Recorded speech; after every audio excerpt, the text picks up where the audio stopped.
नमस्कार, astrology bye Deepika में आपका स्वागत है। ये मेरा पहला वीडियो है और आशा करती हूँ कि आपको ये बहुत पसंद आएगा। आज हम बात करेंगे हॉरोस्कोप के बारे में कि हॉरोस्कोप बनता कैसे है, क्या इसमें कुछ बदलाव संभव है, डिविजनल हॉरोस्कोप क्या है।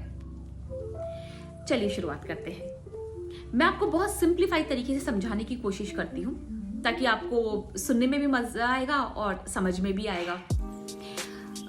जब कोई जीव इस खूबसूरत दुनिया में जन्म लेता है, उस क्षण ग्रहों की जो चाल है, ग्रह किस राशि में है, ग्रह किस राशि में है, किस नक्षत्र में है और कितनी डिग्रीज पर है, उस क्षण की एक फोटो क्लिक हो जाती है और वो हमारा हॉरोस्कोप बन जाता है। देखिए, बदलाव इसमें मैं आपको बहुत क्लियर कर देती हूं कि जो ग्रह जहां अलाइंड हो गया वो हो गया, उसको हम चेंज नहीं कर सकते। हम ग्रहों का बेसिक नेचर चेंज नहीं कर सकते, लेकिन हाँ, अगर हमारा कोई ग्रह नीच का है या वो उतनी पावर का नहीं है कि वो हमें फल दे पाए, तो हम रेमेडीज करके, स्टोन्स पहन के, बीज मंत्रों का उच्चारण करके और उस पर्टिकुलर ग्रह की रेमेडी करके उसको हम पावर दे सकते हैं। लेकिन हम ये सोचें कि हम ग्रहों को बदल देंगे तो वो इम्पॉसिबल है। उस क्षण जो पिक्चर क्लिक हो गई और वो ग्रह आपके हॉरोस्कोप में जहां पर अलाइंड हो गया, सो हो गया। उसके बाद में उसको बदल पाना नामुमकिन है।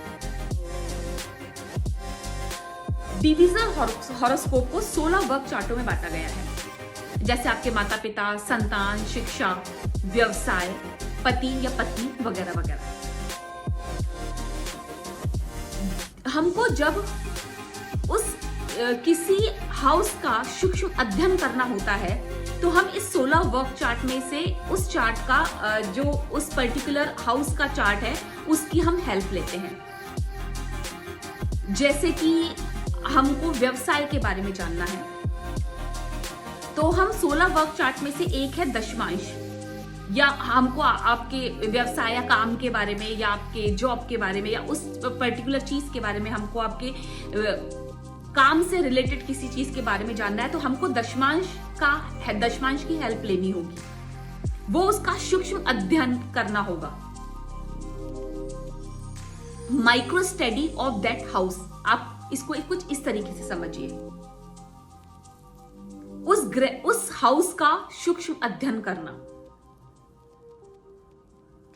D9 नवमांश को डिविजनल हॉरोस्कोप में सबसे ज्यादा महत्ता दी है। इन वर्क चार्टों में सबसे ज्यादा D9 नवमांश को सबसे ज्यादा इंपॉर्टेंट बताया है। ऋषि पराशर जी ने भी नवमांश को सबसे ज्यादा इंपॉर्टेंट बताया है। अगर लगन के बाद में हम कोई देखते हैं, कोई भी हम वर्क चार्ट देखते हैं, कोई भी हम डिविजनल हॉरोस्कोप देखते हैं तो वो है नवमांश। इसको कुछ इस तरीके से समझिए, आपका कोई ग्रह लग्न में उच्च का है और वही ग्रह नवमांश में नीच का हो जाता है तो आपको जो रिजल्ट मिलेंगे वो नीच के ही मिलेंगे। चलिए दूसरा बताती हूं।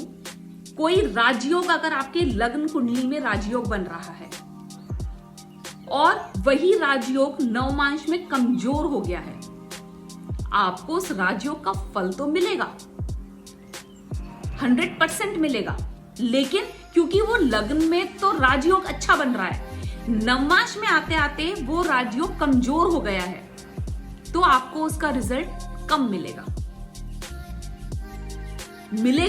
पर कम मिलेगा। चलिए अब मैं आपको और सिंपल तरीके से समझाती हूं लग्न और नवमांश के बारे में कि हमको क्यों एक साथ देखना चाहिए। आपने एक टीवी लिया, स्मार्ट टीवी लिया, एलईडी लिया और अपने घर पे लाके लगा दिया। इंटरनेट कनेक्शन जो आपने लगाया वो पुअर है, तो क्या वो टीवी किसी काम का है? टीवी तो आपका बहुत अच्छा है लेकिन इंटरनेट कनेक्शन आपका पुअर है। तो आप बताइए मुझे कि क्या वो किसी काम का है टीवी? नहीं। इसी तरीके से लगन तो आपकी बहुत अच्छी है, पर नवमांश में वो ग्रह खराब हो गए तो वो आपको खराब रिजल्ट ही देंगे। आशा करती हूं कि आपको मेरा ये वीडियो पसंद आया होगा और समझ में भी आया होगा। आगे आपसे फिर जुड़ूंगी। धन्यवाद।